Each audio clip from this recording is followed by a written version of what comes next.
Джо Роган медиа саласындағы ең ықпалды тұлғалардың бірі. Ол өзінің подкасты, UFC'дегі комментаторлық қызметі және кәсіпкерлік жобалары арқылы үлкен табысқа жетті. 2025 жылы Джо Роганның байлығы 250 миллионға жетті. Оның табысының негізгі көзі The Joe Rogan Experience подкасты. 2024 жылы Spotify-мен жасасқан жаңа келісімшарттың құны 250 миллионға дейін жетуі мүмкін. Бұл келісім подкастың басқа платформаларда таралуына мүмкіндік береді және жарнамадан түскен табыстың бір бөлігін Роганға береді. Подкасттан бөлек Роган UFC'дегі комментаторлық қызмет үшін жылына $900 мың табыс табады. Сондай-ақ оның On Net Fitness бренді мен Comedy Mothership клубы арқылы да табысы бар. The Joe Rogan Experience подкасты 2009 жылы басталып, бүгінде әлемнің ең танымал подкасттарының біріне айналды. Ол подкасттың әр эпизодынан $100 мың астам табыс табады. Подкастта ғылым, саясат, спорт және мәдениет тақырыптары қозғалады. Бұл оны кең аудиторияға тартымды етеді. Джо Роган Техас штатының Остин қаласына көшіп, сонда өзінің подкаст студиясын ашты. Джо Роганның подкастында Дональд Трамп пен Илон Масктың қатысуымен өткен эпизодтар өте жоғары көрілім жинап, рекордтар орнатты.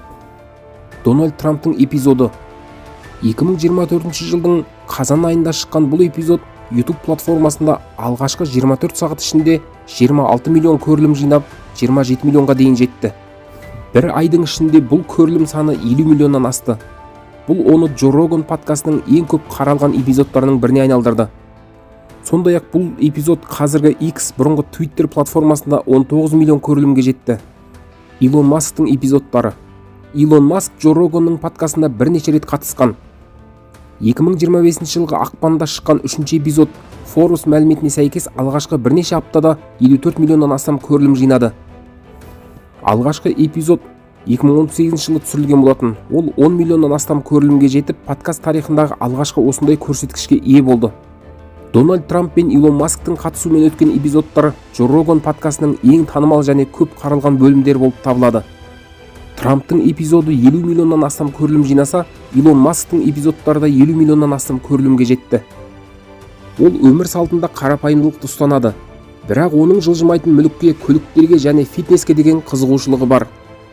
Роганның UFC'дегі мансабы 1997 жылы басталды.